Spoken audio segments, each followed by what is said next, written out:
Go. All right. This is my first time doing something like this.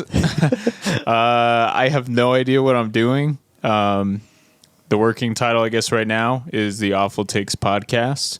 The reason I called it that is because I don't think my takes are worth noting, I guess. I just feel like my point of view is like so limited. Who am I to talk about this stuff? Who am I to offer judgment about, you know, great films, great media? So that's why I called it the Awful Takes Podcast. My name is Nabaahi. I'm joined here by my co-host, Wallied. Hello there. I'm Wallied from Sir Gator Productions. Yeah, that's what I'm talking about. Me and Wallied have been talking movies now for 3 or 4 years at most. Yeah. And I don't know, our talks were just so like in depth. We would honestly be talking for like hours about different stuff. Yeah. And it got to the point where I was just like, someone needs to record this. Like we need to like sit down and actually like have a discussion and arguments about this. So exactly, like condense it and have fun with it. You know, just for as long as I remember, one of my passions has just been film media and stuff. Like I just enjoy talking about it. I like watching people talk about it. So yeah, that's mainly what this podcast is going to be about. You know, film, TV shows, sometimes music, things like that. And just asking like interesting questions. You know, I have a very weird point of view on stuff to where I might ask things that people aren't normally used to, which it just opens the door up for a great discussion. But again, I don't know what I'm talking about. I may sound like I know what I'm talking about. I may pretend like I know what I'm talking about, but at the end of the day, I have not been to film school. I have not ever made a movie. I couldn't tell you anything about lenses or editing. Like I know nothing. So again, that's why it's an awful take, because I don't know anything. Anything else you want to say before we get started? Yeah, I'm just excited to get a chance to talk about the films that I've always wanted to talk about, but I just don't get a chance to because either A, most people don't know about them, or B, it's just hard for me to kind of recommend because they're just so out there and kind of unique in a sense, you know? So I'm excited to kind of get a chance to introduce films and hopefully create a discussion with this podcast and hopefully give our audience and our listeners a chance to like check these films out for themselves if had they not, you know, seen them or discovered them themselves, you know. So that's a very good point. One thing I want listeners to notice and take note of is we are learning. I purchased mics. I purchased an audio interface. I'm running it off of a laptop that I stole from an IT department. Oh my God. Wait, seriously? Wait, what? No way. No, I'm joking. But we're learning, okay? So if there are any hiccups in audio, at one point we're going to be doing visuals. Just keep in mind, we're learning. I'm putting this together through pure passion and just trying to make things work. So please forgive us if there are any problems. Just know that we're just going to take every chance we can to improve. For the moment, it's just going to be me and Wallied. And eventually we might have co-hosts, different guests.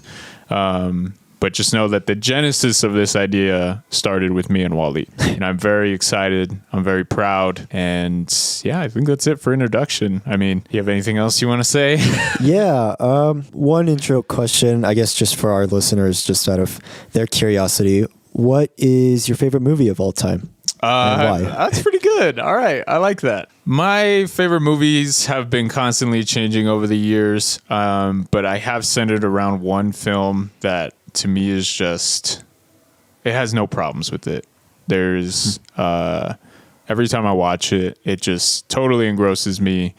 If I'm like, on YouTube and I see a scene pop up in my recommendations, I'll watch it and I'll sit there and watch it. And then after I'm like, I should just watch the whole movie. My favorite film of all time, I would say, is Whiplash, directed by Damien Chazelle. I believe it came out 2015. 14. 14? Yeah, 2014. I always get confused with like the Oscars. It's like the 2015 Oscars. Oh, yeah. Like, yeah. Oh, it's 2014, you know? But yeah, Whiplash to me is just so good. The acting in it is absolutely perfect. Directing, you can just tell that this story, the idea of that story had been on the director's mind for a while, you know? And I always feel like that with movies sometimes, is like, you can almost tell when a director has just been itching to get this story out, you know? Oh yeah, definitely. It's just been sitting on their mind. But yes, Whiplash has one of the greatest endings in movies I think I've seen. Totally, the last 10 minutes of that movie, I was on the edge of my seat, and I am just like, couldn't explain it, you know? And then when the credits rolled, I was speechless. Like, I just remember sitting there with my mom and my sister being like, what did I just watch? You know? And it's so funny because I had no knowledge going into it. My sister was just like, hey, we're going to go see this movie Whiplash, and I think you should go. And I had not seen a trailer. I didn't know who was in it. And I sat down and I was taken for a ride, you know? And it was just an experience, and I hold that movie very near and dear to my heart. One thing that I don't really pick up on, but I feel like I pick up on with Whiplash is the editing. I feel like the editing is just so chaotic. Yeah, it's just like every scene has a purpose. A lot of quick cuts too with that one. Exactly. And I think it is kind of inspired by the director's love of jazz. And I feel like it's meant to be like this kind of sporadic, you don't know what's going to happen. Like almost like jazz. You're living in the moment. You're just hearing this for the first time, you know? So integral to the film. And I think it takes advantage of that, because I feel like there's a lot of films out there where like they kind of just use music as just like it's just there. But music in Whiplash is like, and it elevates the story even further, you know? Yeah. With just how much commitment and just how much it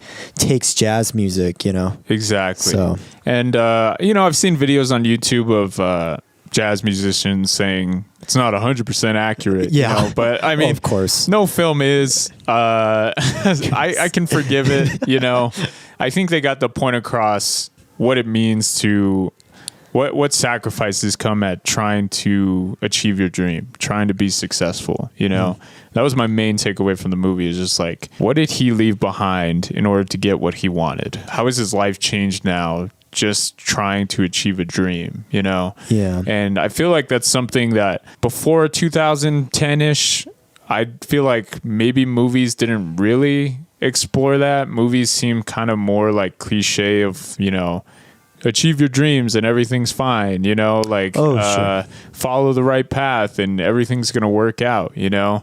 And Whiplash does it very delicately. It's like, at the end of the movie, you're kind of left like, well, what happens? You know, what happens after that? And is he forever, you know, changed by this moment? Is he now almost a slave to this teacher of his? And the interesting question is, you know, is this something that could have been achieved without the both of them? You know, in success stories and things like that, sometimes it's just, oh, I did it for myself. And I feel like it was so interesting to show the other side of the teacher wants this just as bad as you do. You know, this is his dream to see this moment, you know, and it's just, wow, this really took the both of them to get done. And of course, J.K. Simmons won an Oscar. He's fantastic in the film. Absolutely fantastic. Every line he has is like a quote. Like, I just cannot believe the writing in the movie is so crazy. Yeah, it's like an adrenaline rush as a film, you know? Yeah. So. And one thing I will like to say is, to me, some of the best movies, if I were to make a top 10 list, are... most of them will at least be movies that I feel like you can show to anyone and they can take something away from that. I know people try to say, you know, maybe artists have their own specific vision in their head, and it's meant to relate to a certain type of audience, you know, and it's meant for that audience and that audience only. One of the things about Whiplash that I think is so good is I showed it to my dad, I showed it to my mom, and they still were like, wow, this is a really good film. And I don't want to delve too deep into this, but my dad's favorite films are the generic action, the dad movie types, James Bourne ripoffs, the Equalizers, Jason Bourne, not James Bourne, Equalizer, Shooter, Expendable. But we were watching Whiplash and he was just so ingrained, and I was just like, this is not his normal type of movie, you know? Yeah. Obviously, I think he found some enjoyment with J.K. Simmons and the stuff he would say to his students. But I do remember at the end, he was just like, wow, if this movie can make your generic action film fan, you know, kind of take down their defense walls, get into something they're not normally into, that's a mark of like a pretty good movie, you know? Sure. But yeah, obviously you guys have probably all seen it. If not, I do recommend it. It is such a good movie. Definitely just give it a watch, and you know, don't watch the trailers. Don't watch clips on YouTube. Just go into it and just be taken along for the ride. Yeah. What would you say is your favorite movie? So my favorite movie of all time is a film called Whisper of the Heart by Yoshifumi Kondo. It is a 1995 film from Studio Ghibli. And the first time seeing this movie was something that I very rarely experience with film. And that is just feeling every single emotion under the sun watching it. One moment you're happy, your blood kind of boils. The next you're like really sad. And then it's like tears of joy. It's like a culmination of all these things, and it's some of the best animation I've ever seen, incredible use of music. I won't say what song it is because I went into it not knowing anything, and I was very surprised with how they used the song in the film and the way it ties into the overall themes and story and character. I love the romance so much in the film. You know, it's kind of like an enemies to lovers type of romance, which can be kind of a little corny sometimes, but the way the film portrays it, they do a really incredible job with fleshing out their relationship and their romance, especially considering the two of them have dreams and goals of their own, like you were mentioning with Whiplash, how far they will go, you know, and how they'll just want to help each other out just to succeed in those dreams, where she wants to become a writer and the other guy wants to be a violin maker, you know. And I feel like a lot of people, it's gotten a little bit more attention now, but I feel like it's kind of one of those underrated, in my opinion, I think like their underrated gem, no pun intended if you've seen the movie. But that's pretty good. But it's just a very special film, you know. And of course I love Spirited Away. I love a lot of their other films, but for me this one just like hits on a level that I would like to talk about more. I will hopefully like to discuss this on the podcast soon. So I probably won't say all of my thoughts, but I will just say it's a film that just like is very, very inspiring, especially with how it portrays the writing process and her family and what she's going through, you know, and like just burnout and all that. I want to attest to something that Wallied is saying every year at our local movie theater. Probably at every movie theater, they do this thing called Ghibli Fest. Yes, that's right. Yeah, they have a whole list of movies that are shown in theaters every year. Obviously, Spirited Away is there. Howl's Moving Castle, Ponyo.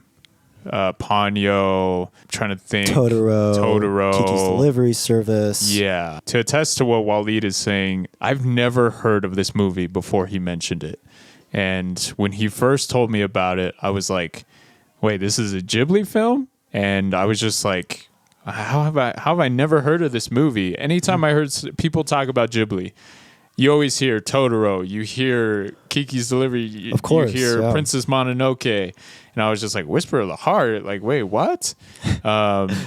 And I think that really does attest to what he's saying, because it's like most Ghibli fans, I consider myself a Ghibli fan, yet I had no idea this movie existed. So obviously watching it, you get, some staples of a Ghibli movie, but I feel like what made me more ingrained is it really is not too fantastical in any way. It's more of like a story, like you said, about these two people. Yeah, it's very grounded, and there are some whimsical moments, especially with the Baron cat, and how that ties into like her story. But for the most part, it's mostly grounded. It's kind of more of like an Isao Takahata film, something like Only Yesterday or like My Neighbors the Yamadas, which is more of like simple, very slice of life, but there's also some like adventure to it. Yeah. And I would love to start like a protest almost of why is this not being shown in Ghibli Fest? Like why? Like this movie needs to be seen. It needs to be talked about. I had to search for this movie. It's just like, wow, this thing really is underrated, because I had never knew it existed until a couple months ago. But yeah, I agree with you 100%. It is such a good story. Such good music, amazing animation. It's definitely worth a watch. Yeah. And luckily enough, you did mention Ghibli Fest. They actually are going to be playing Whisper of the Heart and The Cat Returns at Ghibli Fest. Okay. All right. Well, then that's good. So No when need that for comes protest. out, I'm going to be definitely recommending those two. Awesome. For sure. So. All right, guys. Absolutely. Well, then take time and go see it, because I wish I would have seen it in theaters, Yeah. Before we started this podcast, one of the kind of bases behind it that we would talk about was referring each other movies that we liked and being like, have you seen this? One of my favorite quotes that Wallied says a lot is, I need to put that on my watch list. He has a list of movies that he has to cycle through and he has to get through that he's intrigued by, and hearing him say that all the time, like, I need to put that on my watch list, or let me write it down now, and I kind of ended up copying him to where I was like, maybe I should have a watch list, and movie recommendations that we want. And it was a cool idea, I feel like, to start with a recommendation. Now, obviously, you guys don't know, Wallied ended up recommending a few movies. We gave each other a list of 5 movies that we feel like we should watch, and we'll talk about it on the show. And more so for Wallied, especially with his movies, is things that we may have not heard of or have seen, which to me is great. Like, for all we know out there, there's people who enjoy those movies and they want to hear people talk about them. And I think we have a unique chance to kind of do that. But yeah, do you feel like the recommendation lists and everything? Like, I know I kind of threw it on you to like throw me recommendations. So it was a little difficult at first, just because like I was like, okay, what has he not seen? But I also want to talk about stuff that I have seen, or that maybe you and I have seen, that I would just like want to discuss like more in depth, because there's a lot just to say about it.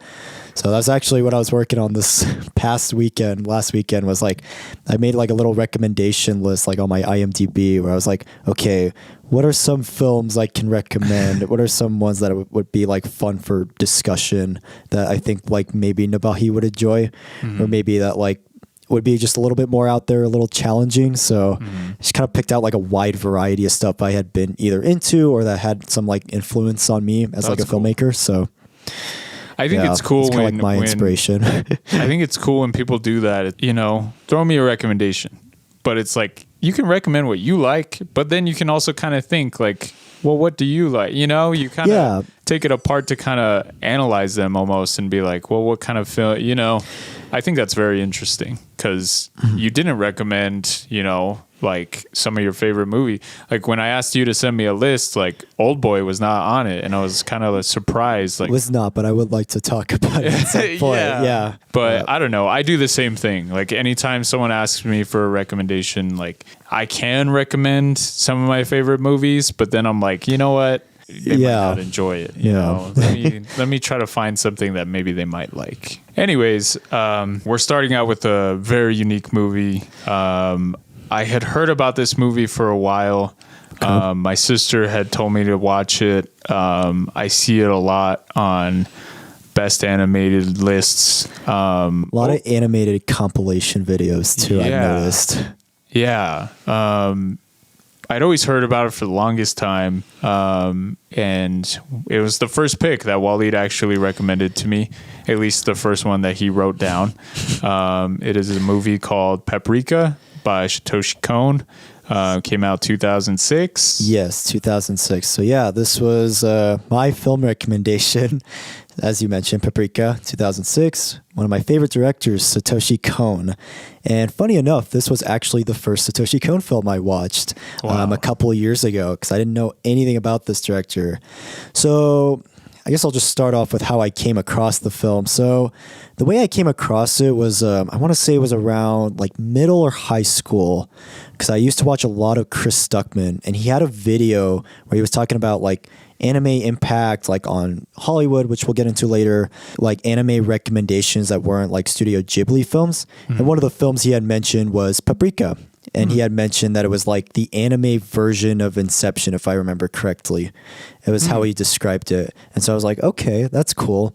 And so I tried looking for it everywhere. I couldn't find it for a long while. And then I went to a library one day and they like actually had the film there. And so I just put it on one night and I was like, I'm in the mood for this. And yeah, it was a trip. Yeah. It was like nothing I had seen before. It was like a very unique experience as an anime film. And I just was like, what the how? Who is this guy? Like, I've never even heard of this director. And so I looked more into him and I was like, I saw it was Satoshi Kon. And so I started watching more of his movies. So I watched Perfect Blue after, and then Tokyo Godfathers and Millennium Actress, which are all incredible, amazing movies. And so, yeah, I was blown away by the animation. It wasn't like anything else in anime, because he has a very unique style of animation that I don't see too often in Japan. So he's a very unique sense of direction and everything. So I guess before I kind of get into my thoughts and why I love this film, this was my second time seeing it.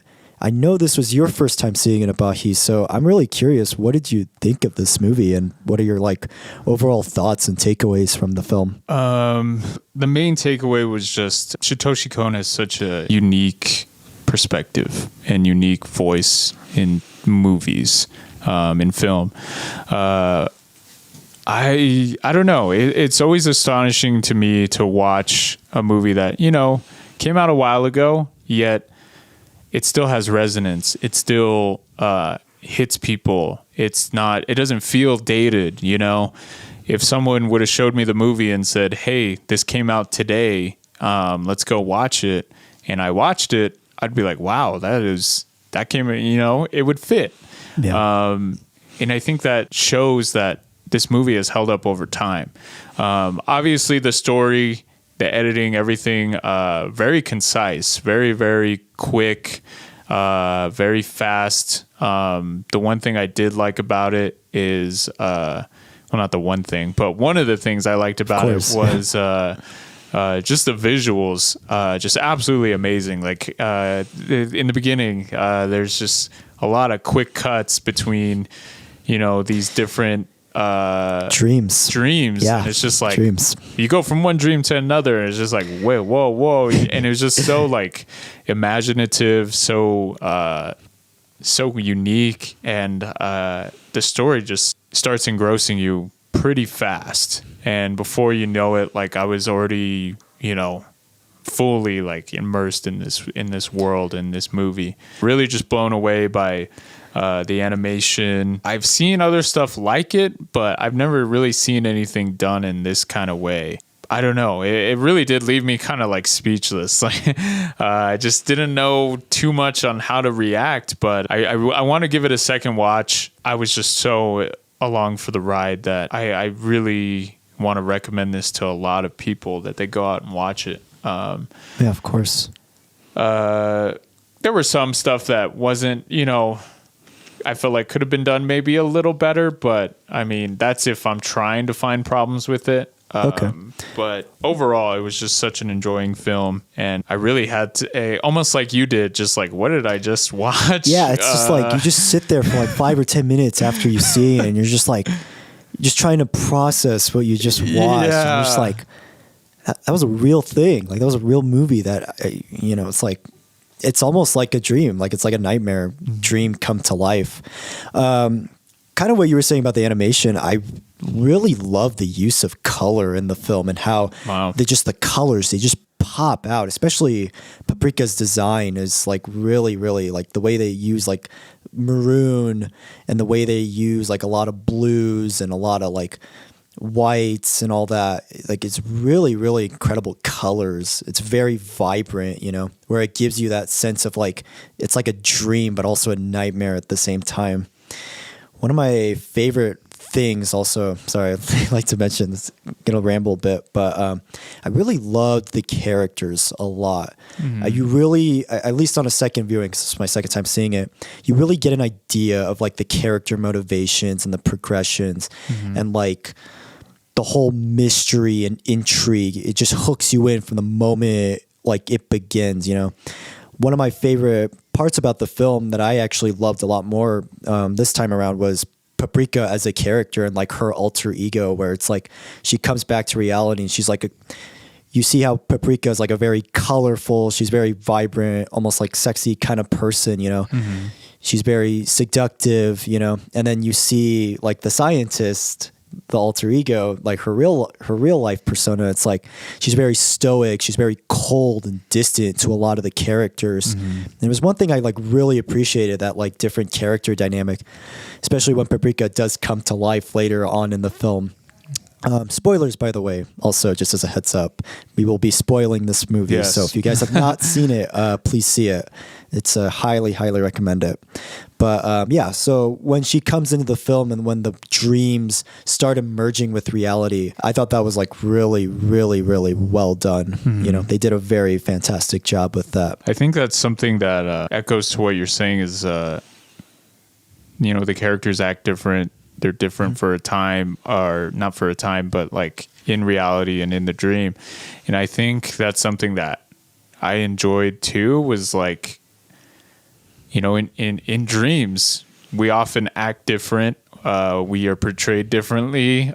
Sometimes, in our dreams, we do different things than we would normally do. And I think this movie really kind of took that. Like you said, it was like her dream version was totally different than her real life, And I will say that a lot of these characters didn't feel traditional in any way. Like it didn't feel like, oh, this is your main anime character. Yeah, your stereotypical like scientist guy, or like, Yeah, and maybe that was something that I need to rewatch, but that deserves recognition, not to just have, you could make an anime about, like, if, for instance, if today there was an anime about dreams and, the dream worlds and how they intersect with real life, and you have a company that does it. I don't feel like these characters would be written in the same way. I feel like Paprika, I don't know if they would take that kind of risk and make her, the way she is.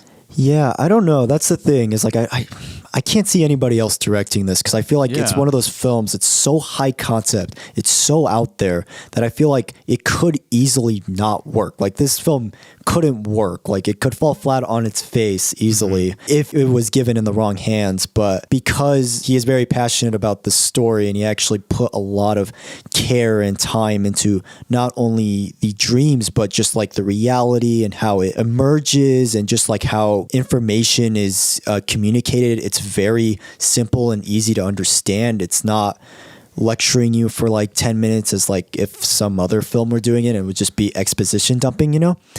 They use really creative ways of exploring the dream machine and how it's used.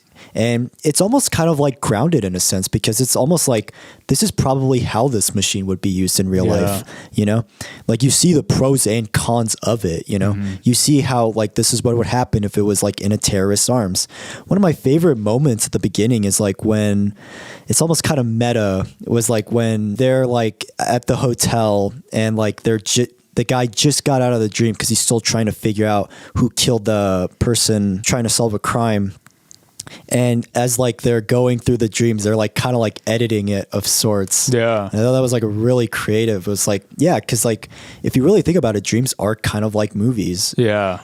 And there's a lot of incredible reincorporation that comes into play, especially later with that, with the detective character and like how he doesn't really like movies, and like you don't understand why until like as the film goes later on, and you see like it's almost like kind of a trauma thing for him. He associates it with a friend that he had, and you see how much it affected him in his life and how he just kind of associates that with his friend, because it's almost like that in real life, you know.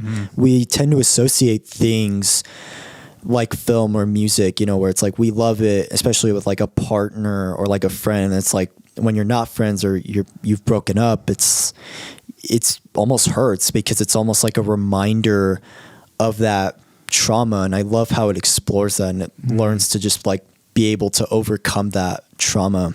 I thought was like a really wonderful job. That was probably my favorite part of the movie, and my favorite character is seeing, like you said, just him reliving this moment of like, you know, grief. And it's just like, how, you know, like, how do I make it through? And I don't know. It's done in such a unique way, and obviously the way the dream kind of blends into his reality, and you slowly realize what it means to him. What is this whole thing like? Why, like you said, why does he not like films and things like that? I'm really glad that they took the time to have a character like that to process, you know.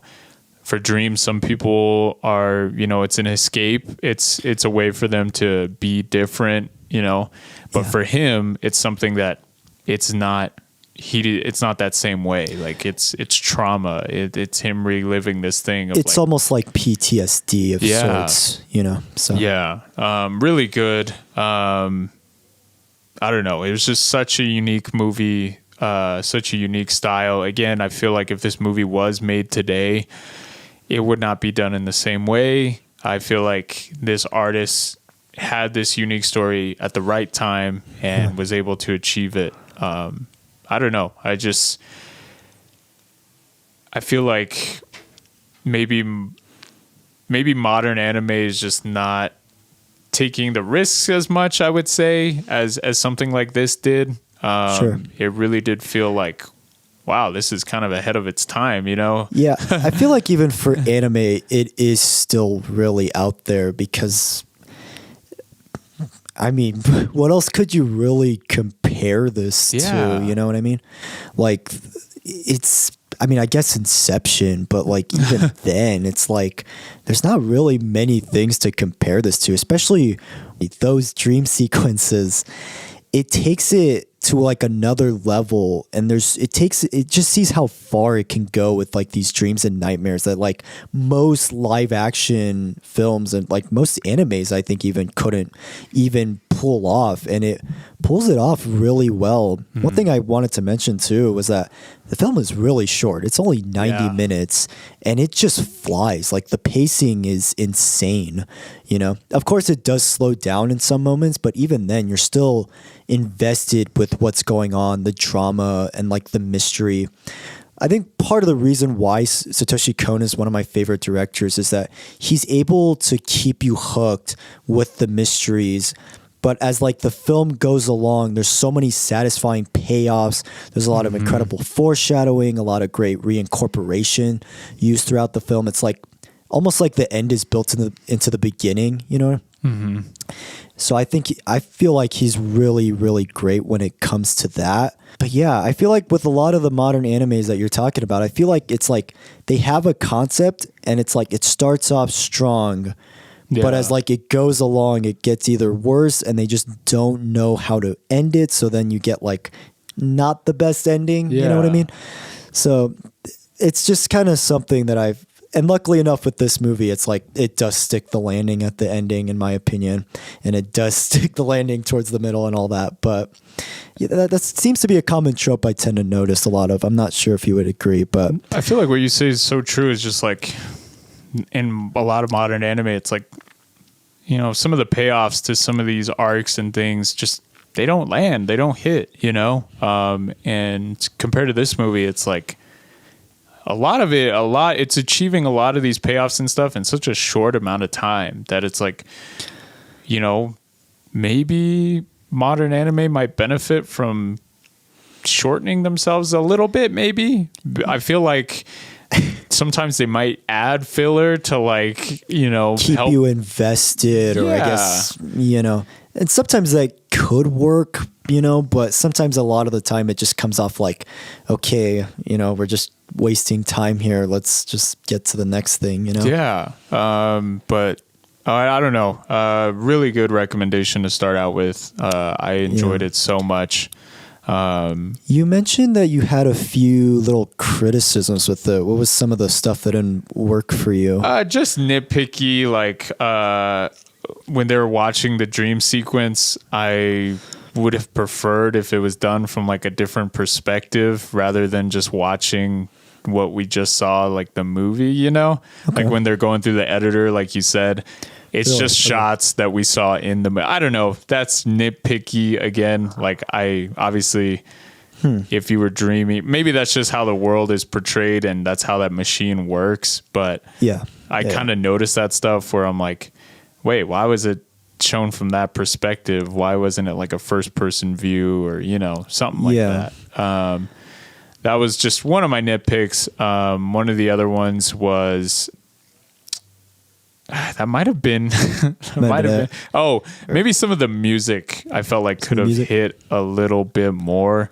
Obviously, I thought that intro song was awesome. In the intro, that song was like really sick. incredible. But I just was missing it, you know, throughout the movie. I just was like, man, if there was some like swelling music right here, that would just, I don't know. Oh, sure. Maybe it could have added a little bit more. But that's me again, being nitpicky. The film did not need it because the film worked for me on such a good level. Yeah. But I don't know, for me, I enjoy stuff like that. I enjoy when music is kind of put into the movie of to course. add to it. I'd actually argue I think that the music was reincorporated really well, especially for the parade scene. Oh, yeah. I thought that was like a really great use of sound design and music with like these like creepy, like kind of like music. It's kind of like really great juxtaposition that I think Satoshi's also great with. Yeah.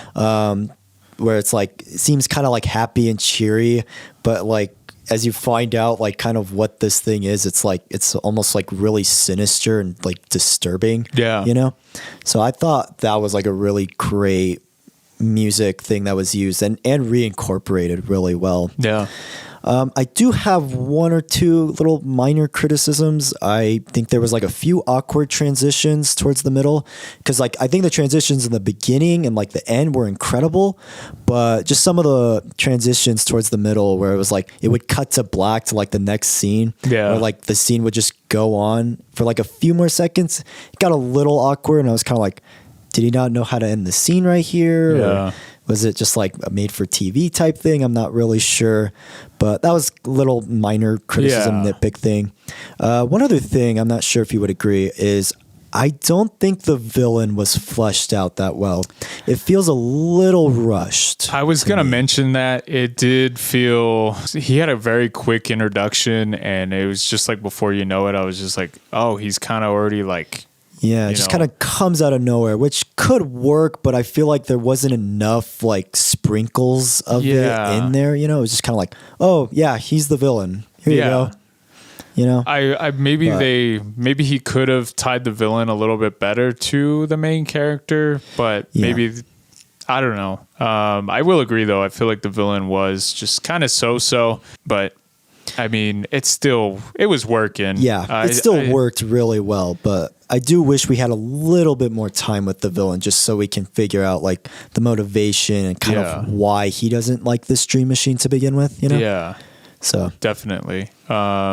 That whale villain, speaking of the villain, that whale sequence is like so uncanny valley, but it's great. I was like, yep, this seems like something out of a nightmare. Yeah. It's perfect. There is 3D animation in the movie, right? Because at some parts I'm like, I is think this so. 3D? Like I when feel he's like like running through the wall and it's like stretching. Like I was just like, whoa, this is so cool. Yeah, or it has he's to be, running yeah. down the hallway and like everything starts like CG falling almost. apart. Yeah. If it was, then it was done very, very well. But yeah, it was so many shots in the movie. I'm just like, this could be like a painting, you know? Yeah, no, really though. It really is. Did you have anything else? Yeah, one question for you. Have you seen any of Satoshi Kon's other films? So I watched a video about a lot of his movies. The only one I have seen is Perfect Blue. Okay. Really enjoyed that movie. Yeah, that definitely. one again is one that I think is under the radar. Yes, Obviously, it's really incredible. The anime crowd knows that film. The anime crowd knows. Film community too does know about that one also. I just feel like this is a story that can work with mainstream people so well. I just feel like, and it holds resonance today to, you know, there are people out there with these types of behaviors and stuff. And, you know, it's still something that is honestly probably even worse now with social media and things like that. Sure. Yeah, that was the only other movie I've seen of his. I would put that on the same level as this movie for me personally. Really enjoyed both of them though. Nice. I now watching this movie, I'm like, I need to watch all of Satoshi Kon's movies. I have to. He doesn't have a massive filmography, so he only has 4 features and 1 short. He does have a TV show called Paranoia Agent, which I have not seen. It's on my watch list, but I would like to watch it at some point. Yeah. So I would say my personal favorites would be Perfect Blue and Millennium Actress. I think Millennium Actress is probably his most underrated film. It's a very incredible, it's also another meta type film like this one. It's about an actress and like kind of like her whole, like a fictional actress, and it's like about her whole life, and the film is explored through like the different films and shows that she was in. And it's all kind of told from like the perspective of like this interviewer and like the boom operator pretty much. It's a really, really incredible film and like a great like movie about movie appreciation that I don't see enough of. And then Tokyo Godfathers is also a really good one too. It's his Christmas film. And so it's like about a drag queen, a runaway teenager, and a homeless guy who all come together where they find a baby in a dumpster. And the entire film is they go on this journey to find the baby's parents before Christmas Day. So it's probably like his most wholesome film. It's my least favorite out of all of them, but I would still give it like an 8 out of 10. It's still really good. But those are definitely some of the ones that I think are really great that you should definitely check out if you get the chance. And of course, Perfect Blue is a mind F of a film. And I still can't believe that's a debut. That's insane. Yeah, really. He also did write for a anthology anime film called Memories. He did the first story, and it's like a space horror cosmic thing.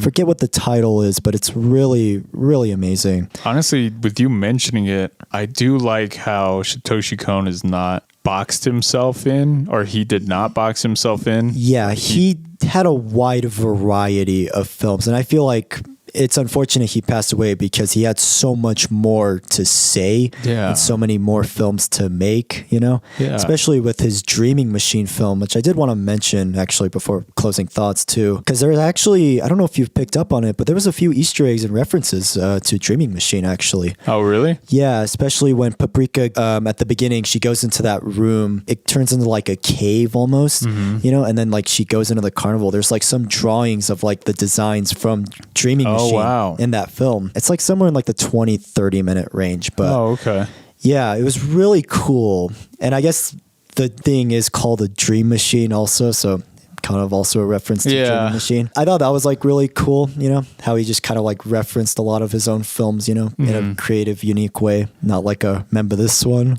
I guess I do like that more as like an artist, like seeing the dramatic sides of, you know, like they do a kids movie or they do a more adult film or like a thriller, you know. I like it when directors kind of step outside their box and, you know. Yeah. And I will say maybe that's something with, you know, obviously I love Makoto Shinkai, but it's like he does love stories. He has a style. He has his style and that's kind of it, you know. Yeah. Or same with Christopher Nolan. It's like his movies all kind of have that same feel, same high concept type thing. And it's just like, I wish they would step out of their box a little bit, you know? And I guess that's something now with you mentioning of Satoshi Kon's filmography is he took those risks and he made different films that don't all feel the same, you know? Yeah, absolutely.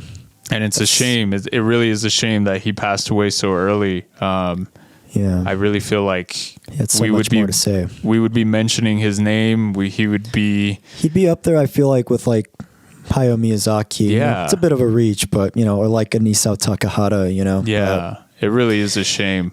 Anything else would you like to say about the film? Yeah, just I really love this film. It's one of my favorite anime films ever. It's one of my favorite Mind F films ever. One that I strongly recommend. It's just an absolutely incredible mystery crime film, the way he blends genres. And yeah, I think that's kind of it for me. I think I've said everything I've wanted to say. I would give this a 9 out of 10. Yeah, go watch it. I told Wallied when I first texted him 8 out of 10, but I'll probably give it like a 9. Now that I think about it, when we were talking about nitpicks and stuff, I'm like, there really is not a lot wrong with this movie. Yeah, there isn't much, just a few minor things, but even then it's still like absolutely amazing. And I guess a way to go off too. I mean, at least he got to go off with a bang. Yeah, check it out. Especially if you're into anime. Even if you're not into anime, I feel like this would be the kind of movie to break that barrier of... It's one of those gateway anime films. Like the people who ate anime would probably really enjoy this. Yeah. It might give you kind of a second lens to be like, well, you know what? Maybe I haven't been giving anime its due yet. Maybe this... Yeah. Really check it out. So good. Bringing up watching the movie... obviously super engrossed. It is very, very unique. However, there was something that I wasn't completely aware of before watching it. We're just going to say it. 2010, Christopher Nolan made Inception, a movie also about dreams and very similar in some of the visuals. And obviously at the time I had seen Inception. I had no idea about Paprika, but it's funny. I think I remember one of my anime friends at the time telling me that it was a ripoff of Paprika, and I didn't give any attention to it because I was not into anime at the time. Sure. I love Inception. Inception's one of my favorite Nolan movies. It is very good. But even I cannot ignore that there are very glaring similarities in these movies, you know? Yeah. It's not complete, you know, rip-off or anything, but there had to have been some inspiration drawn from this movie. Yeah. I feel like there was, you know, I don't know. You mentioned earlier that he took 10 years to like write the script to this film, you know, so maybe he had some ideas, you know, and then maybe seeing Paprika like inspired him just a bit more, you know? Yeah. But I feel like it's not totally a ripoff because I feel like while the concepts are a little similar, I don't think like it's as insane as Paprika and as much of like almost kind of like sort of a drug trippy type thing as Inception. I feel like Inception is a lot more grounded kind of in reality, you know, especially with like, I guess just like the action and the drama, you know. Of course, there's a lot of incredible practical effects. There's a lot of great things about it, but I feel like it's like a mix of both, like maybe paying homage sort of, but it's like he's never really talked about the film, so it's like, can you say it's paying homage? So I'm not sure. It's just in a weird zone. The the one thing I guess I will avoid from saying it's a complete ripoff is Inception. Obviously, it has a dream machine, but I feel like that's not the main focus. The main focus is more so about planting ideas in people's heads, you know? Yeah. And that's something that's not really mentioned in Paprika, yet that is the main plot point and story driving force of Inception is they're going to plant this idea in someone's mind and they want it to work. They want it to stick, you know? Mm-hmm. And granted, I feel like Nolan was, you know, not too out there in terms of visuals and the way he portrayed dreams. Yeah. But I still feel like the film, you know, does its own thing. Yeah, it's still like inspired by it, but it's still like its own thing where it's like, oh yeah, this is a Nolan film. It's not, oh yeah, this is just another Paprika copycat, you know? Exactly. So, and there are some really cool sequences, like the train sequence driving in the middle of the street. Oh yeah, so good. Or like towards the end with that like whole snow action sequence. Yep. Oh, spoilers for Inception, sorry. Oh yeah. But the revolving hallway is just something that I think is just such an achievement. One of the coolest sequences in any like live action film for sure. I do feel that maybe that's why the visuals aren't too crazy, is because Nolan is a very practical director. Of course. The hallway, they built a hallway that spinned and these actors were in it and falling and fighting, and it's really happening, you know? So again, like I don't say it's a complete ripoff. Some of the things that were down picks for are stuff that I felt like Paprika could have done better. I do feel like Inception might have done a little better. For instance, the music. Of course, sure. There is a song that they use in the movie. It is an Edith Piaf song, and they play it as an indication. They play it as an indication that you're running out of time in the dream and you need to wake up. Like, it's a warning sign. It's a good use of reincorporation, actually, also, too. Yeah. The greatest thing that one of my favorite things about the movie, Hans Zimmer's score, all of the music in the movie is written in the same key as that Edith Piaf song. Because when they're in their heads and it's a dream, it's almost like your brain's messing with the sound from that song. And it's like the main theme of like the boom, boom, boom, boom. It's all written in the same key. And you can, when you rewatch it, it's like, you hear the song almost of like, whoa, this is like a dream-like version of this Edith Piaf song, you know? And even the song, like the dream is collapsing. If you hear it and you listen to it, you're like, whoa, this is a different version of that same song. And I don't know, I feel like it's one thing to do a movie about dreams and stuff, but then to incorporate like even the music behind it and make it definitely echo what your movie is trying to get across is a very, very smart thing to do. And I feel like Nolan does a lot with his scores like that. Obviously, one of the ones is Dunkirk. He uses like the time and stuff to really like show you that a pressure type of situation, like the time is running out for these guys on the beach, and the music really plays into that, you know, like there's that clock that's going off, and the whole score is kind of written to that, you know. Very smart. That is one thing I wish Paprika would have done that I felt like maybe Inception did a little bit better, was the music. So maybe incorporating, like, I did like whole idea of like planting ideas inside people's heads, stealing ideas from people in their dreams. And it's like, wait a minute, in this world, like these guys are trained and they have security to like protect their minds while they're dreaming. Like have such a cool idea, you know. And it's not even too complex for people to understand. And then also dealing with like multiple levels in dreams, you know, like a dream within inside a dream. Okay, like now that you're down even deeper, you're getting closer to this person's like subconscious almost, and it's like, what the heck, you know? It's just, it really proposes a lot of interesting questions.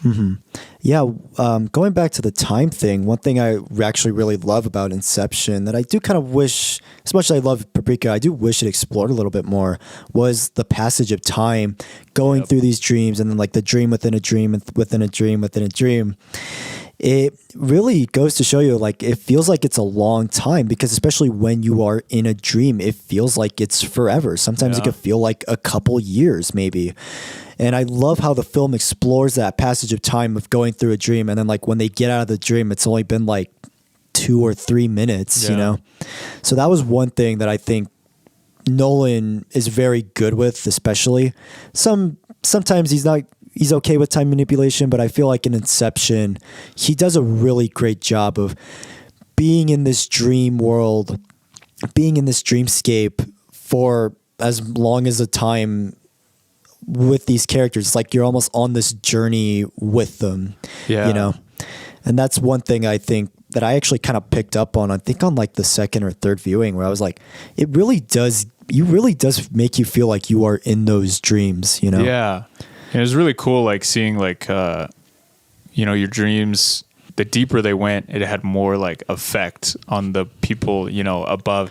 And it's like the car starts spinning. So then in his dream, like the hallway starts moving around, the gravity's shifting. And it's just like, whoa, this is crazy, you know? Or they go to the last level and they're inside Saito's mine or something, and it's like snowing, and it's just like, it's really cool. Like I kind of wish Paprika did that maybe a little more, like you said, like show like, oh, this is so and so's mine, like make it totally different than this, you know.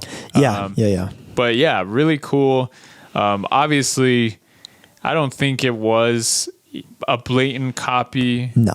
But one thing I will say that maybe at that time is anime is not as known as it is. Well, it was still pretty known, but it's not as... It's kind of more like a niche, like, you know, Toonami type of thing from what I can tell, you know? Yeah, so maybe that's what it was, is like it was a little more, you know, indie and harder to find. Yeah. Very compared foreign. to it is now. Obviously, we have Funimation and Crunchyroll and all these places where we can watch anime, and it's like even your grandparents have watched anime in some way, shape, or form. I watched when I watched Paprika, it was free on YouTube. Was not for a long time, so it's like it was cool to hear. So so maybe that is why he hasn't acknowledged it. I really wish he would, though, and I feel like that kind of. Maybe he hasn't seen it. I don't know. Yeah, it kind of blends into, I guess, one of the questions I had is like, why don't artists credit anime? Certain artists. The only one that I feel like does kind of credit anime, mainstream artist that I would say is James Cameron. Okay. He has said, you know, he loves Berserk, he loves Akira, he loves, you know, Studio Ghibli movies.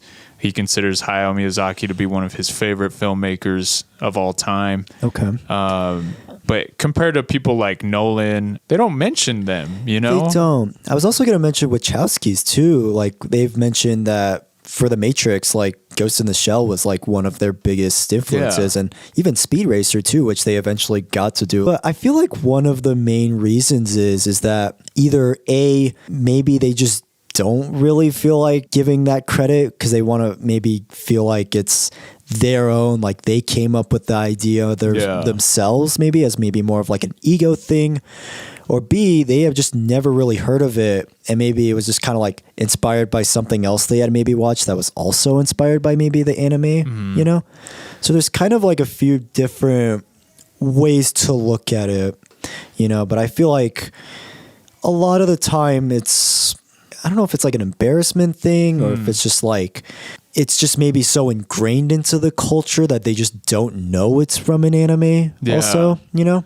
Maybe it's something that will start to happen more and more as anime goes into the mainstream. I hope it does, because I like finding out what my favorite artists are inspired by, you know? Of course, yeah. Like anytime they mention like, oh, I wouldn't be here without this movie, or I wouldn't be here without this story or this song, or I like hearing that stuff. And like granted, Nolan is one of my favorite film directors, Yeah, and of course. he mentions other film directors that he's inspired by, but it's like I hope it happens more as time passes, that we get the recognition of a lot of these older anime movies and shows that really broke these barriers, especially Satoshi Kon's movies. Like, Oh yeah, watching especially. those, and I'm like, I'm sorry, this came out like too early 2000s. 2006. Yeah, that's insane. And then Big Blue? 1997. Yeah, 97. Like, holy yeah. crap. I was a year old, and it's amazing. And it still holds credit today. I don't know. I guess touching on that, there is a story that I have found out about. It is not anime, but happened in the early 60s. Kurosawa has amazing influence over so many filmmakers today. Yes, Obviously, absolutely. one of my favorite directors, George Lucas, says he would not be there without Kurosawa, watching his movies growing up. Yeah. And you see it. You see it in Star Wars. Everywhere. You see it in A lot of westerns. A lot of modern blockbusters that come out. A lot of dramas, like especially like his drama films, like Ikiru, that got remade like a couple years ago into like a British film with like Bill Nye. Yeah. It's like something you see so much of, and one of my favorite quotes from Kurosawa talking about that lawsuit was, "Yeah, he made a fine film, but it was my movie." But early 60s, Kurosawa had Yoshibo or Yojimbo. That movie came out, and then years later, I forget the director's name. Sergio Leone. Leone. Yes, Sergio Leone. Made a Fistful of Dollars. I've seen scenes comparing the two, and it could not be more obvious that, come on, dude. Like, really? This is the modern equivalent of copying someone's assignment and saying it's yours. I'm sorry. It's just like, okay, there's inspiration, and then there's just straight up like just copying. Yeah. And it was so funny because it's 60s, so it was a while ago, but even then a lawsuit had to happen saying that my work, someone else's work, and calling it yours, I have not seen Fistful of Dollars personally, but I have seen Yojimbo, and I've seen, like, just watching that film, I haven't seen a lot of Westerns myself, but just watching it, it's like, it does feel like a Western, actually. Like, just a lot of, like, the way the camera frames, just the main character is like, a kind of a cowboy of sorts too, But I feel like there is a difference between paying homage and being influenced by something, like we mentioned with Christopher Nolan, probably being influenced by Paprika, and then just straight up ripping off and copying, like, say, I'd even argue Todd Phillips with the Joker film. Obviously, him copying King of Comedy, which is my favorite Scorsese film. You watch King of Comedy and then you watch the Joker after. It's literally just King of Comedy with the Joker filter. Like, they even got Robert De Niro to be the talk show host in Joker. Like, if it's not more obvious, I don't know what is. That's like one of my favorite examples of just someone just pretty much just copying the film and not just pretending to be a Scorsese film when it's like so obviously not. I feel like that's something we're seeing more now, but I feel like a couple years from now it's going to be a lot worse than it is now. Like, obviously the Joker, even the Batman, taking inspiration from like David Fincher. Yeah, of course, like Seven or Zodiac. And I feel like that's something that these studios are realizing is, like, these younger people may not know these older movies, like, maybe if we just kind of recontextualize a movie that we know is good and we can sell it to newer people, they are going to like it, which is something that I hope doesn't become mainstream that much, but time will tell. I just know when a few people do it, that's usually when a lot of people start to follow, and people might be like, well, what other movies can we remake in our new modern lens of what superhero version can we do of this movie? I don't know.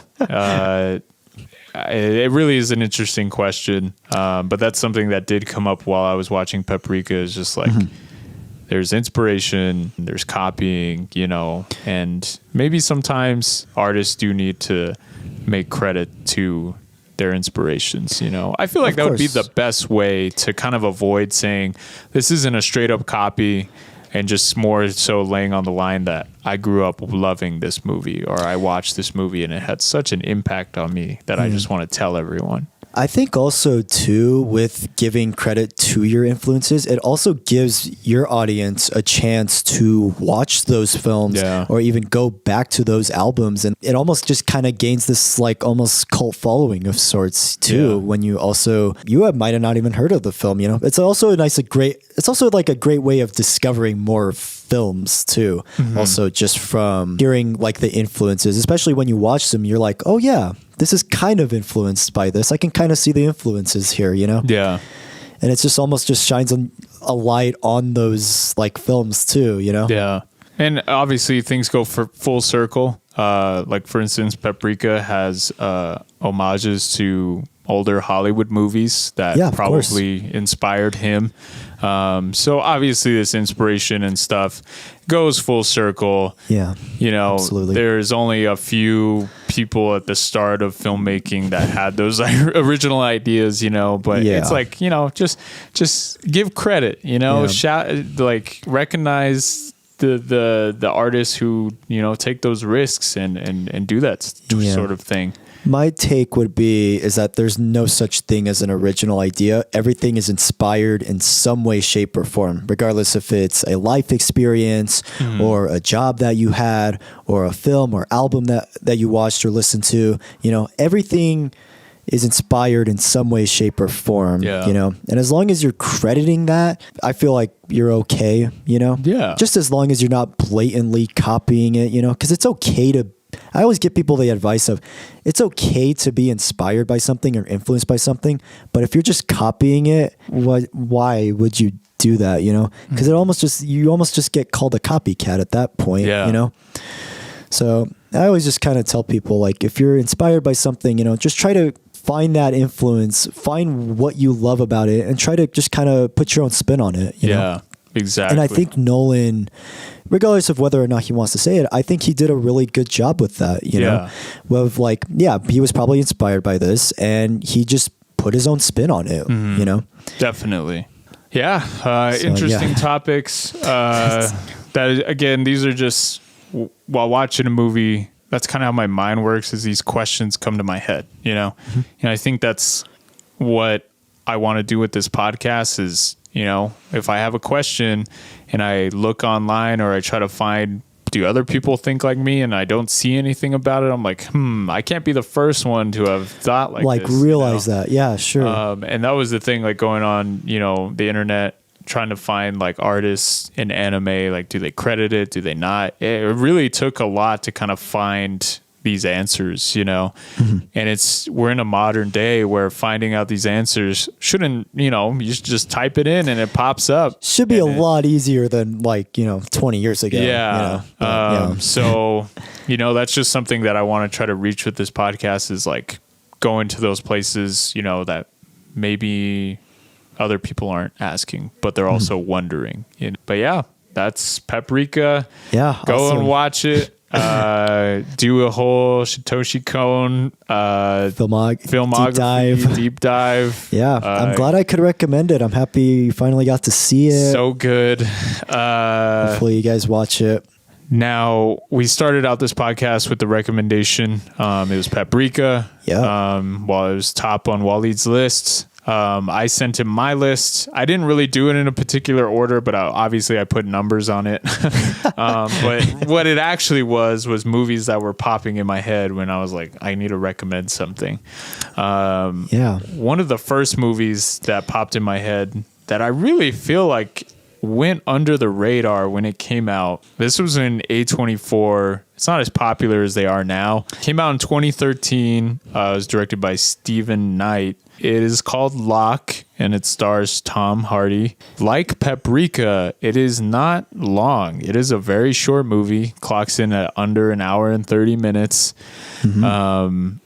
I don't know if you've heard about it. I don't know if you have seen anything from it. I've heard about it before, but it's always just kind of one of those films that I just will hear pop up like every once in a like blue moon. Yeah. But I've heard things about it. I don't know too much about it. I just know Tom Hardy's in it. I will say before watching it, I didn't know anything going into it. Obviously, Tom Hardy was coming off of Dark Knight Rises. Yeah. So I was like a big fan. And then my sister was like, you want to go see this movie with me? So I did. Really enjoyed it. It is very thrilling, very compelling, very, very interesting. I'm excited to see what Wallied thinks about it. Yes. I feel like it's A24, but in a very different time. I felt like they kind of have fallen on themselves a little bit, which does happen. I just want to I want to argue that. We'll get more into that in the next episode. Yeah, we'll get into this eventually. Little do we know that I also don't like A24. Specifically when it comes to horror. I'm going to say that. Specifically when it comes to horror. But it came from A24 at a different time when I felt like they were more of a distribution company. Yeah, sure. They hadn't quite found, their footing yet. So they were really just experimenting a lot. I want to recommend it just because I feel like a lot of people haven't seen it. And I hope it does get more of a following. It is, granted, I will say it's probably not everyone's cup of tea. Okay. I hope some people discover the movie. I hope some people watch it. To this day, I haven't really seen it pop up on a Netflix or HBO. Maybe it is in some far off corner, But I really hope this movie does become more noticed. That will be our movie for next time. Right. I hope you enjoy it. I really hope you like it. Of course, yeah, I hope so too. Awesome. Well, if you guys don't want to be spoiled for Locke, directed by Stephen Knight, you can watch it before the next episode. Thank you all for listening. I had a blast. Anything else you wanted to add there? This is the start of something that I think is going to be very cool. I've been passionate about movies for all of my life. I've been always talking about starting a podcast and maybe doing like a review channel, things like that. And me getting up there in age, I realize, it's time to do it. It's time to get this started. When I would have talks with Wallied and different people that we worked with, I'm just like, we need to record this. This has to be put out in some way because I feel like we have interesting discussions. Obviously, this is the first episode. We're holding back a little bit. We're nervous. I'm still trying to figure out how I work around this microphone. I'm trying to figure out how I get my points across. Do I ramble too long? How do I condense things? So if you felt like this episode was not your cup of tea, we're working on it. Yeah. I'm going to try to perfect how I talk and everything. But it's been fun. I really enjoy movies, and I'm so excited to do this more often. And it's going to be a lot of fun, and we're going to give everything we have into it. I know I'm ready to. I spent all kinds of money on equipment, so I better get something out of this. But overall, it's just really awesome, and I'm so excited for the future. Yeah, absolutely. I'm excited to just shine some more light on some films that I love and hopefully get some great discussions out of them, regardless of whether or not we agree or disagree. It'll be fun. And yeah, I'm looking forward to some more.